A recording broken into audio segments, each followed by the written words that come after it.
I'm going to kick it off just a second, but hand it over to Kalie. And I wanted to be here especially because Kalie was in the second class I ever taught at Brown back in the fall of 2006.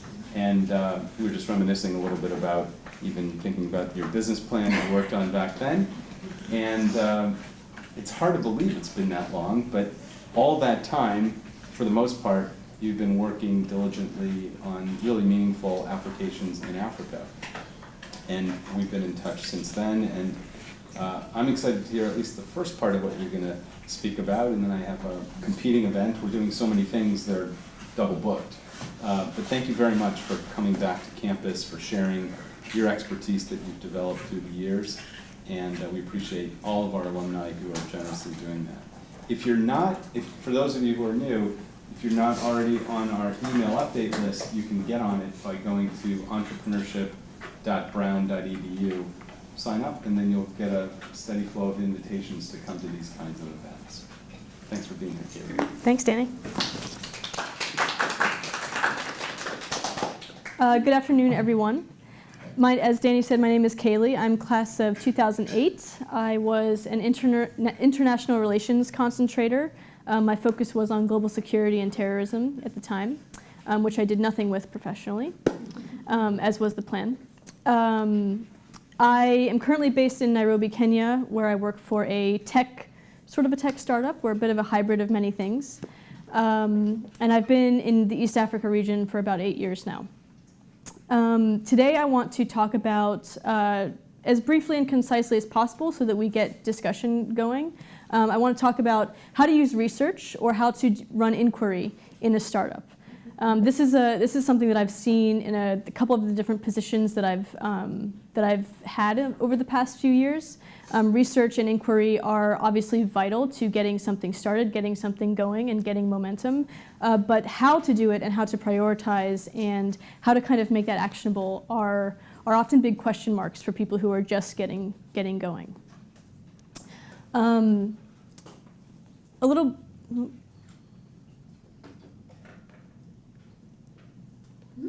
Ooh. All right, there we go. A little bit more about me before we get into the actual topic. So as I said, I went to Brown and graduated in 2008. My career started, I was a fellow for Kiva Microfunds in the Dominican Republic for a little bit over a year, working with the microfinance institution. I then moved on to One Acre Fund in 2010, where I was head of monitoring and evaluation and client research, and a lot of inquiry and internal data and analytics at One Acre Fund, mostly in Kenya, but I also worked in Malawi, Uganda, a bit in Ethiopia, a bit in Zambia. And last November, I moved to Pula Advisors as head of operations for, as I said, sort of a tech startup. We're kind of a hybrid between a consulting firm and a tech startup. I'm still trying to find a quick way to explain what Pula does, which I don't at this time have. But we're specialists, you could say we're specialists in figuring out insurance products for smallholder farmers across mostly Africa, although we're looking at India as well. Right now, for me, that means working a lot in Nigeria and in Kenya, Malawi, and Zambia. So if you have questions about that, let me know at the end. As many of you probably know, startups face a lot of simultaneous and critical questions. Everything from administrative questions to what a prototype is going to look like, to how to get funding, to where your office space might come from. This can be a pretty confusing set of priorities to balance. And in the midst of this, there's a lot of inquiry areas and a lot of sort of research into what your market is, who your customer is, what kind of product or service you want to develop. In my experience, this can feel like quite a morass, quite a mess of things to focus on, and it can be quite unnerving at times to not quite know what to do first. Basically, if I have to start people somewhere, I recommend stepping back and saying, what is your business plan, or what is your product, or what is your service, if you phrase it as a hypothesis.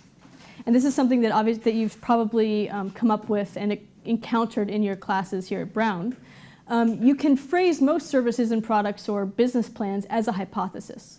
I've pulled this one from sort of my past.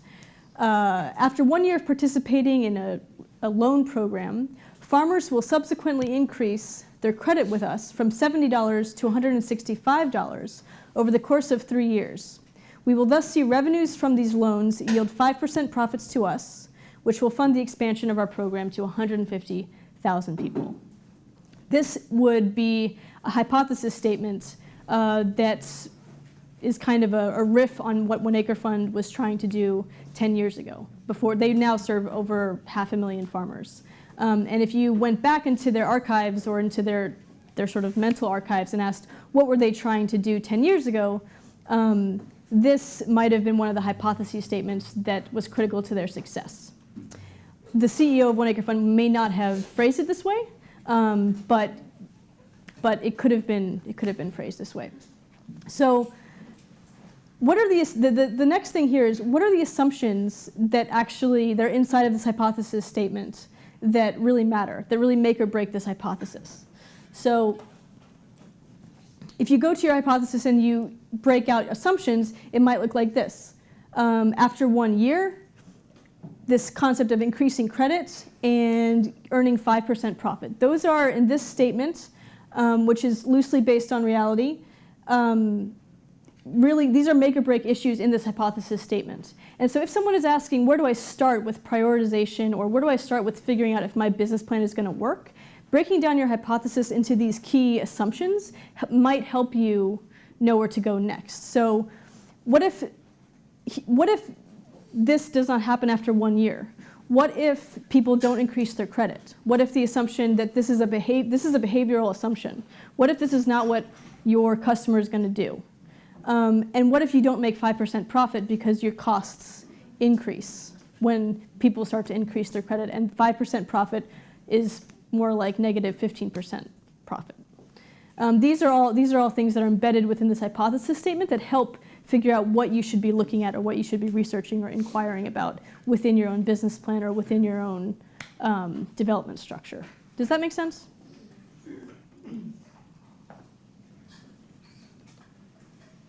So one thing to note, at every turn of starting a startup or running a business, there's a constant mess of things to prioritize. That almost never goes away if you are in the position of being the COO, the CEO, the CFO, or you're wearing all three of those hats. And oftentimes the right-hand people who are next to those founders or those critical executives are also facing a big mess of priorities. So you may break apart your hypothesis statement and come up with a bunch of assumptions, and then you may feel like you're still in a bit of a mess. So just remember that there are many ways to prioritize, but prioritization is key. And there's a lot of techniques out there. This is a basic technique that I recommend, breaking things into important and urgent categories based on their level of importance and urgency. So you want to spend most of your time working on things that are important and urgent.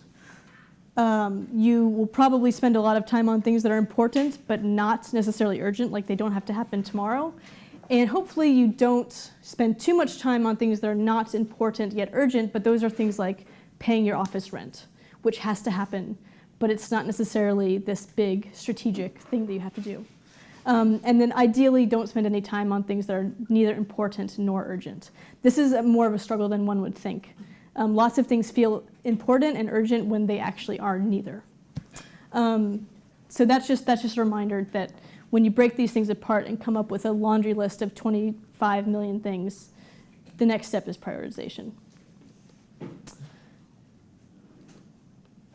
The second thing is to make everything actionable. So once you've come up with assumptions that might lead you down a certain path of what you want to know or what you need to figure out, then you ask yourself, is this truly actionable? If I research this, or if I go get data on this, or if I go do this A/B test, or if I go talk to customers and they say XYZ, is that actually going to give you actionable information? This is a question you have to ask before you actually do the research, or actually do the analysis, or actually gather the data, or actually do the test. If you're about to, an example here, if you're about to go and test 5 different product versions, ask yourself, wait a second, do I need to test 5 different ones, or can I test 3? Or can I test 2? Or is 5 far too few and I really need 8? Why 5? How did you reach 5? Or if you're about to go run user experience interviews with 50 customers, this is a recommendation you'll see all over the internet or all in best practice guidelines. That's great, but do check yourself and say, how is this time and money? Is this time and money really valuable? Am I going to get my bang for my buck in investing in this? Why 50 people? What types of people? Are you only focusing on one demographic or multiple demographics? Make sure that you're doing it in a very thoughtful way, not that you're just doing it. Does that make sense? Okay. And then checking for actionability means, is there something that can actually come out of this? Is there a decision immediately afterwards that you can make based on immediate results that you get? If there isn't an immediate decision or an immediate sort of new revelation that helps you advance, you might not actually be inquiring about the right thing. Any questions at this point? Yes? Do you have like a strategy to go through those? Do you just say be thoughtful, or I don't know, where do you start if you're not sure what you need yet? That's an awesome segue. So, thank you. So I was going to stop here and hand out, you don't actually have to fill this out, but this is basically, if you want to pass those around, look over your neighbor's shoulder if we did not print enough. Can you repeat your question, just so that I answer it directly? Yeah, so, I don't know, I'm just looking for a strategy to even filter through these assumptions when you're not exactly sure what your project or company needs. Yeah. So my recommendation is basically to write everything down in as much of a framework or an outline as possible. Here's step 1, a step 1 suggestion that I just handed out. Looking at, actually, may I have a copy of it?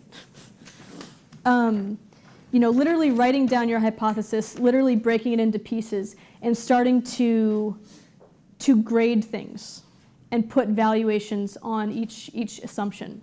So here I've outlined, moving from left to right, a key hypothesis, breaking it down into assumptions, naming the minimum evidence that you might need to explore that assumption, naming the ideal evidence that you could get to explore that assumption, and then naming the realistic level of evidence that can be gathered. This starts pairing, typically an exercise like this, even if it's not exactly this, will start highlighting what is impossible to do, so don't even bother. What is not really relevant to do, so don't even bother. And what is your low-hanging fruit, what could be done tomorrow, what could be delegated to your volunteer helper or your newest hire.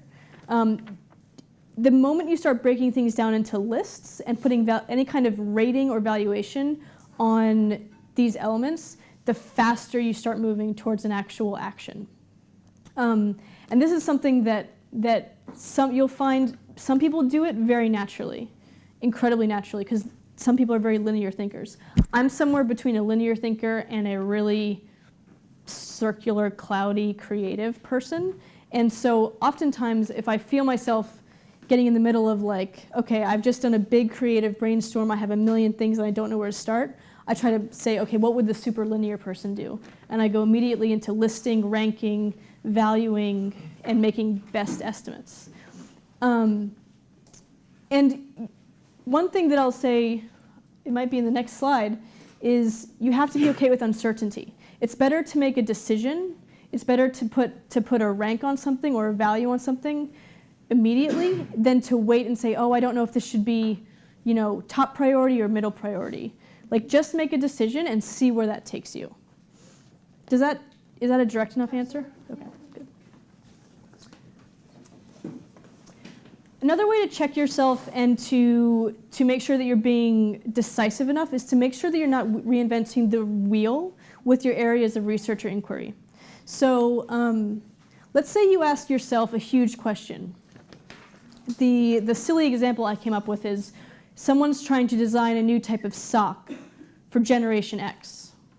So I listen to a lot of podcasts and I hear these advertisements about, a new razor, Sir Harry's razor brand, or a new spin on a very old thing.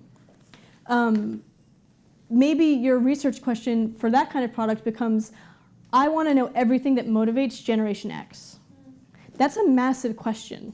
That's not even like, that's more than, 5 or 10 dissertations, right?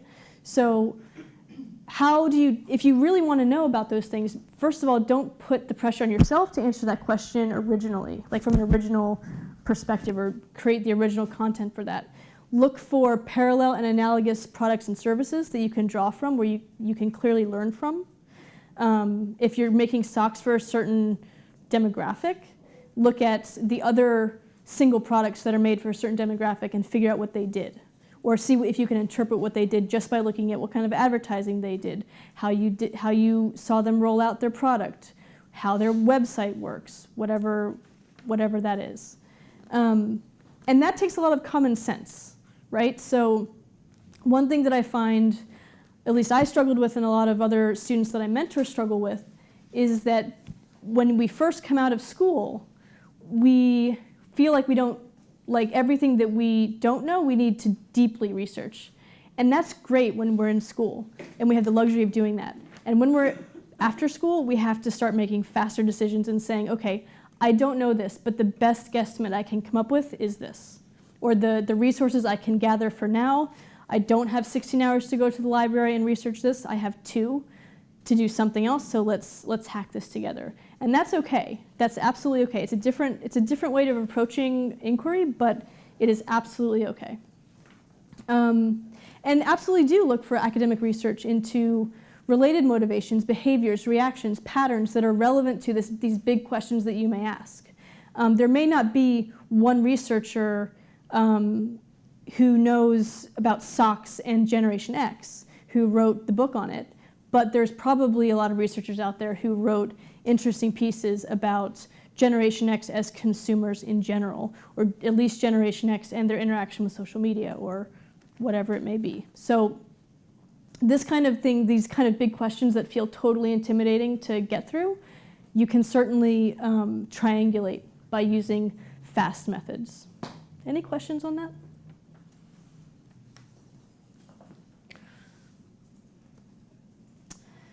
If you are collecting your own data, or you are running your own tests, make sure that you get comfortable with directional evidence. This is a debate that my colleagues and I used to have a lot in past positions, where one person will say, look, we need to know for certain that this product is going to reach this percentage of our consumers, or that this product will have this much take-up. And someone will want to run a test, like a randomized control trial, to prove that a certain approach gets a certain result. In a big mature company, that is often there's the resources and time to run those kinds of tests.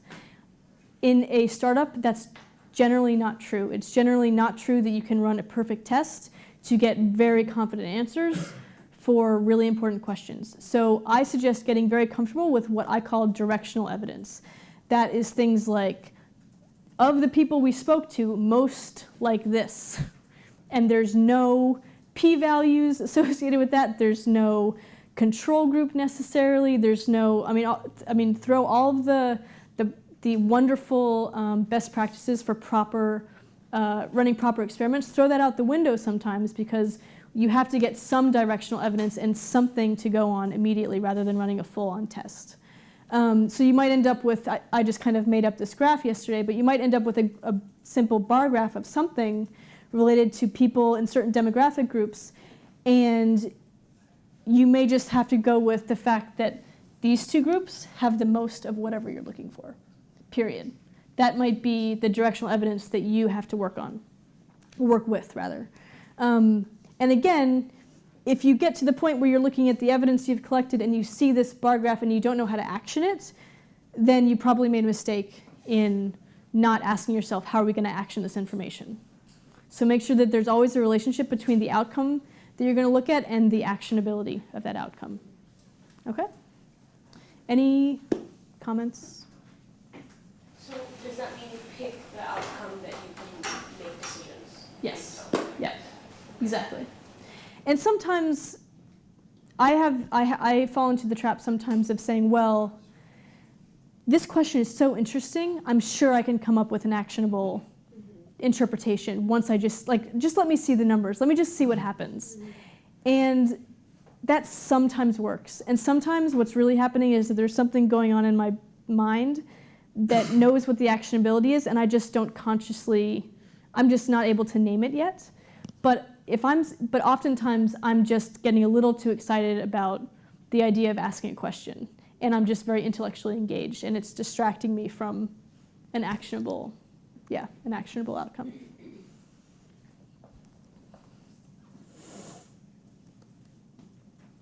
Remember that disappointing results are valuable.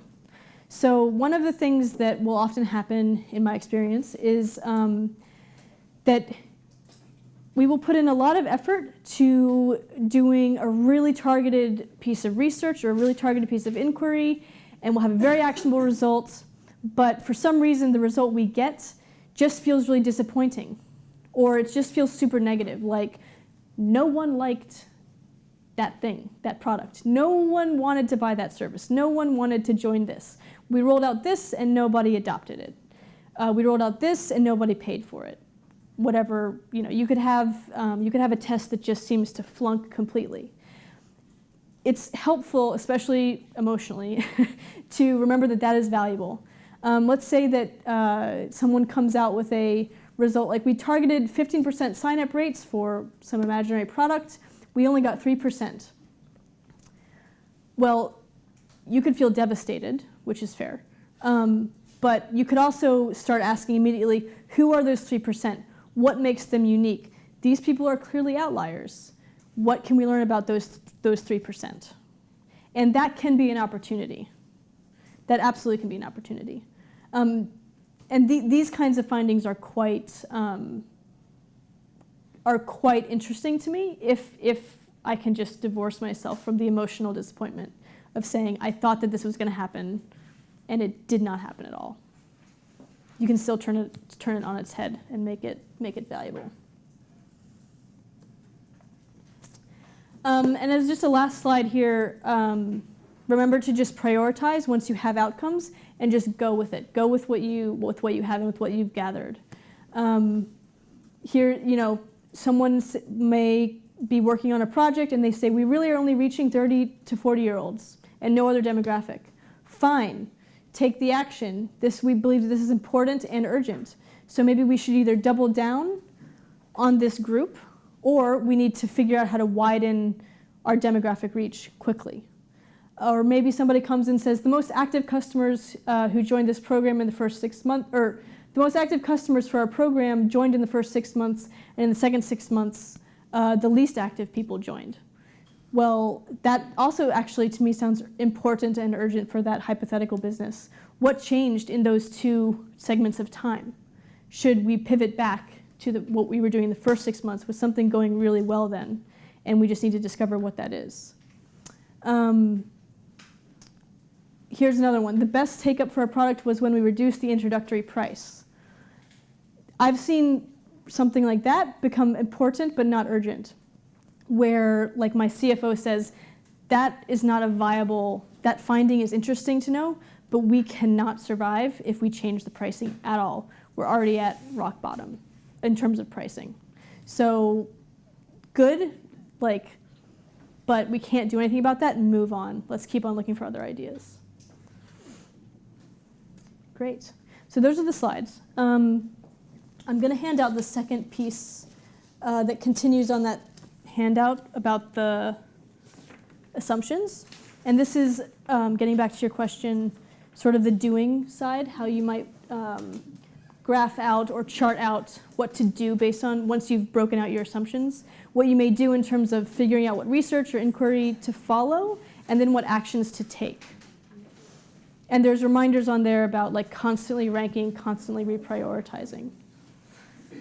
So does anyone have like an example of a question that you may have where you're not sure that your business plan or your project plan or your idea would fit into this, or how you would fit your thinking into this kind of framework? Or have you heard of other ways to do this? Or are you looking for more examples? Would you be interested in more examples from me and from the real world? Which one of those? I think a combination, but I'd like to hear another example. Okay. Give me Like something to how target you on. had sort of a situation where you prioritize Mm. what you would tackle.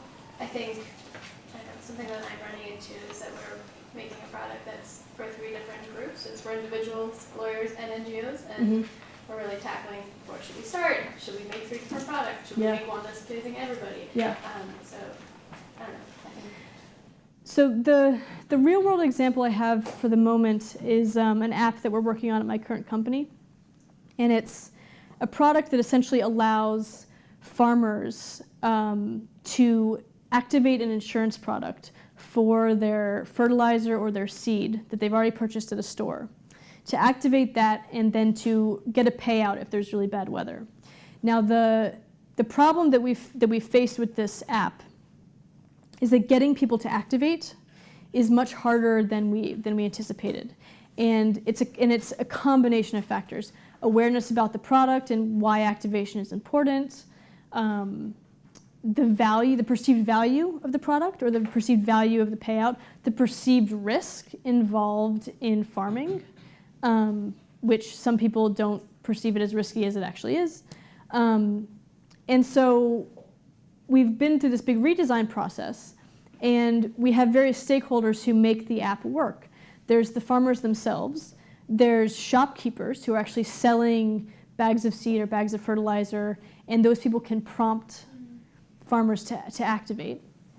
And then there's the vendors of the seed and fertilizer who are actually our direct clients, our most direct clients. They come to us and they say, we would like to build this platform for our clients. Can you help us build the platform? So we've got like the direct client, we've got the indirect, or the sort of the end user or the end beneficiary, and then we have these middle people. And so about 3 months ago, the leadership team at my company, we got together and we tried to figure out, where do we focus first? Because we can't make everybody happy at the same time. We have to figure out what piece of this chain we have to make super functional, and then what we can make pretty functional, and then what we can maybe deprioritize for now. And so we went through a whole exercise of doing this kind of thing. And the way that we did it is we did if-then statements. If we make the experience for the farmer the best, how does that change this ecosystem in terms of the ecosystem that we're trying to create? If we make the experience for the shopkeeper the best and the smoothest, is that gonna like jolt things forward? Or if we somehow engage these big vendors the most and get them to smooth out the rest of the chain, is that the game changer? And we eliminated the vendor side first, and we eliminated the farmer side second, and we focused on the middle person. Put them first to fix their experience first, then improve the farmer experience, and then we actually think that those 2 things will help we'll just feedback automatically into the vendors just thinking that it's a great product. Is that specific enough? Good. Any other comments or questions? I've gone quickly because we only had an hour. We have about 20 minutes left. So you can actually even throw like super specific questions if you feel like it. You don't have to stay big picture at all. I don't even know where to start with my question. Good. But I'll try and explain it. Mm-hmm. Forgive me for anyone who might be bored in the process. But okay, so I'm working on a startup that aims to support / source from smallholder farmers in Ethiopia. Oh, cool. So specifically as a grain that they produce. Teff? Yes. Yeah. And so we've done like large scale research, right? Like we've talked to the Ministry of Agriculture, talked to small scale farming cooperatives, and even the director of irrigation and all that. So we thought of many ways of approaching it. So initially it was like mechanization of the farming system, so that now everything's done by hand, and it's extremely labor intensive and all that. But then we found that building machinery and everything, that's much harder from the context, obviously, and we can't necessarily do that because we're a nutrition brand aiming to sort of support farmers, increase their production, Right. and then give them market avenue. Yeah. You know, it's not necessarily that we're trying to build these products. Right. We're trying to give them existing solutions, but increase their access to it. Right. So then we eventually came to irrigation because we found that they farm once a year, literally because they wait on the rain, and like rainy season is getting more unpredictable. So sometimes it doesn't even rain, or it doesn't rain at the right time, all that. So we know it's a problem, and we've talked to farmers, but then thinking about the way to address that, because there aren't small scale irrigation pumps available for farmers in Ethiopia right now, and specifically solar irrigation is what we're trying to do, so clean energy. Right. We're trying to partner with a company that is in Kenya, actually, Kickstart International. Kickstart, yeah. So, but then it's like now we're at this point where, okay, we don't know how applicable their stuff is to Ethiopia. Do we just actually make the investment to buy a couple of them and test them out? Is that, you know, something we have to research on a large scale, go to the, on the ground in Ethiopia, see like what type of, you know, the government is working to do ground research on the availability of water, underground water, and all that. Like, how do we even start to analyze it? We're just a couple of college students. We don't know how to analyze what the data looks like for groundwater resource availability in Ethiopia, you know? There are experts who work on that, but it's like how, you know, where do we start? And then we wanted to see how do we provide that, because there's already a company making these pumps. We're trying to provide them to farmers. Like, so what is our role? Is it just making that link? Or like farmers can't even afford these things in the first place. So we said, okay, we can give them credit. But that makes us a microfinance company all of a sudden, which is a whole other complicated thing. Huge set of regulations. Yes. So then we thought, okay, maybe we could do a pay-as-you-farm system, whereas we pay for the pumps ourselves, we give it to them, and then they pay us through grain, providing grain. Yeah, so it's kind of like everything is great. It sounds like, you know, you're making these assumptions, oh, that should work, this should work, whatever. Yeah. Where do you start to actually validate these things, and how can you do it in a timely, yeah. So in your case, this might not exactly answer the question, but it's a path that you could consider. You could figure out, you know, what would make or break that whole set of conditions that you just described. So for example, let's say that now Kickstart pump company, they are quite big, so we know that they can produce pumps. That's not a question. But let's imagine for a second that they were a startup, right? Like the question immediately for me, and that's in a slightly different scenario where that company is also a startup. It doesn't even matter if farmers use the pump, want the pump, can pay for the pump, if that other pump-making company doesn't survive more than 2 years. So that would become the question to answer is, you know, is this startup company going to produce X number of pumps in 6 months, or are they not? Because if they're not, forget it. Move on to some other idea. And so I would ask, you know, of everything that you just described, is there anything in there that if it's just not true, throws everything out anyway? For example, as you said, the microfinance company option, if you guys had to do that, that probably would just break the whole, so you probably can't go down that route. And maybe that also tells you that there's a certain level of complexity because of your time and resources that you can offer this, that you can't go beyond. So you have a limit, if your main constraint is you and another student are working on this, you have to quantify, you know, how much resources, how much time and effort you can put into it, and then say, okay, what is the intervention that we can make that fits our time and resource abilities and moves something forward at the same time. And so listing all those actions that you thought you could do, and then valuing them based on these constraints that you've mentioned, the complexity of, you know, the Ethiopian market, which has a lot of regulation in it. Is this action going to run into a 2-year delay because of the way that Ethiopian law is written? If it does, then maybe you say, anything that runs down that path, we don't chase. Anything that runs down the path where we actually need 6 people to work on this, not 2, we don't chase that. anything that goes down the path of moving away from nutrition. Or like, you could make a rule that says if the action that we take is not directly related to nutrition, or isn't at least one step away, don't go down that path. And then you can narrow down from there in a very similar way that we were doing the assumption breakout. I hope that helps. Yeah. And I have ops with you. Oh, perfect. Excellent. I'm very curious about this. Excellent. She has slots open, so let me know. Yeah, there's definitely open slots. Yes. So similarly, I'm working on like TurboTax for asylum and immigration forms, so guides you can translate it, explain question flow. And we've been talking to NGOs, lawyers, but we're also really wanting to build this for individuals because 86% of asylum seekers don't have immigration attorneys, which makes it 5 times more likely to be denied. Mm-hmm. We want everyone to have a lawyer, right? Right. So that's actually that's our big assumption, which is why we want to free up NGO resources and free up legal resources. Mm-hmm. But we still also are keen to provide some sort of solution and clarity of the question, like what this is actually asked, because we don't have access to either. Right. But then, the lawyers who are more conservative in like what they think is like okay to put out there say, oh, this might be tricky because you can't tell certain things, otherwise it counts as legal advice. But most of our information is actually public information and issued by USCIS.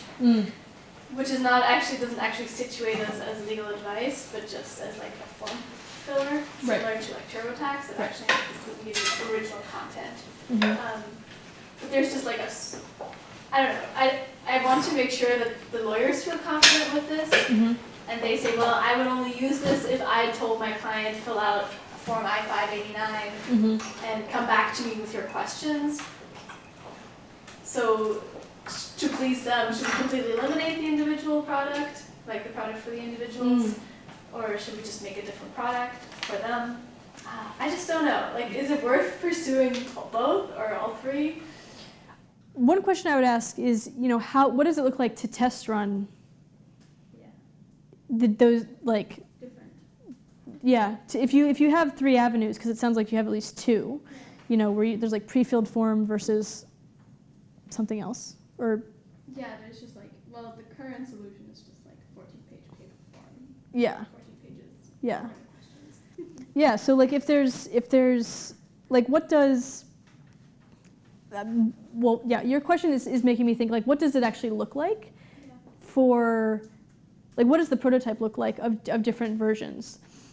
And you could probably dodge like legal things by just sort of having not actually working with real asylum seekers, but doing it just students trying to fill out forms and then showing. Would you do that? Would you say that's like comparable and close enough? Because we don't want to test with anything. If the question is if the audience is a lawyer, and you want to know how a lawyer reacts to something, it may not be that you need to have an asylum seeker filling out a form. You may just, if the question is how does the lawyer audience react to this, then put XYZ prototype in front of the lawyer and see, instead of describing it to them, unless you have already done that, possibly. No, we have to do that summer prototype testing. I mean, we have And to then, yeah. And so I would maybe think about it like that, because it sounds like you also have figured out that there's some things that will kill certain ideas. Like lawyers refuse to work with some kind of website that auto-populates, Fine. If that's not viable, even when you've shown it to them, or like even when there's some kind of minimum viable prototype, fine. The thing is, they Eliminate really it. want this to work, but they're just like, because they are lawyers and they think safely, Yes. they have skepticism. Right. So I'm And so their barrier is maybe just like getting, like feeling it, touching it, or that experiential, yeah. But would you test first with individuals and then go to the lawyers and say, oh, individuals said this was really helpful? It depends on if your audience, it sounds like your audience, the lawyer audience. I mean, they would be the ones who pay, right? We're not going to charge asylum seekers a lot of money. Right, it sounds like your audience, the lawyer, like if your lawyer audience is really the true yes/no, and that's what it sounds like you're saying, then they really are the ones you have to please first. Almost like that analogy that I made with, that's analogous to who we were trying to please first with our app is like, is it the end beneficiary or is it the people who actually have to sell it? And we decided there was people who sell it. The mission is to really help the people. who are going through it by themselves currently don't have good solutions. Right. But, Right. yeah, it's rough. You should come to office hours too. Right? Nice. I have a question. When you're thinking of your design questions or research questions, how often do you focus on the average user versus the extreme cases, and how much, it might be a question in your case, like how homogeneous are the needs or whatnot, but yeah, I guess how often do you think about that, like in terms of your design questions? Most of the design questions I have encountered in my career have been where I need to define an average user, and then I follow up once I figure out who the extreme users are. So a real world example is trying to study farmers. When I was at One Acre Fund, trying to study farmers who tended to take out much larger loans than the average. The average was, in the $70 to $80 range, and then there were some, sort of a special few, who would take out, like a $250 loan. And from a strategic perspective, from One Acre Fund, we really needed to understand what if it was just that they had more money, or if there were other factors. So that was typically how I encountered, like how I would go for the average user and research them, and then once I've got a data set together about the average user, figuring out who's on each extreme, and figuring out if there's any actionability around understanding those extremes more. There's almost always is, and there almost always is potential applications for understanding, or potential huge learnings for understanding your extremely unhappy customers versus your extremely happy customers, and taking learnings from that.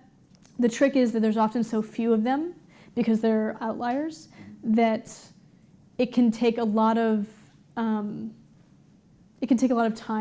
and there may not be a pattern. You may be chasing a pattern or like some sort of trend that isn't really there because they're just outliers. Right. It may not come up again, maybe it's one user. Yeah. So yes, I've done both, but I typically have started with the average user. But that's also been the way that my career's been set.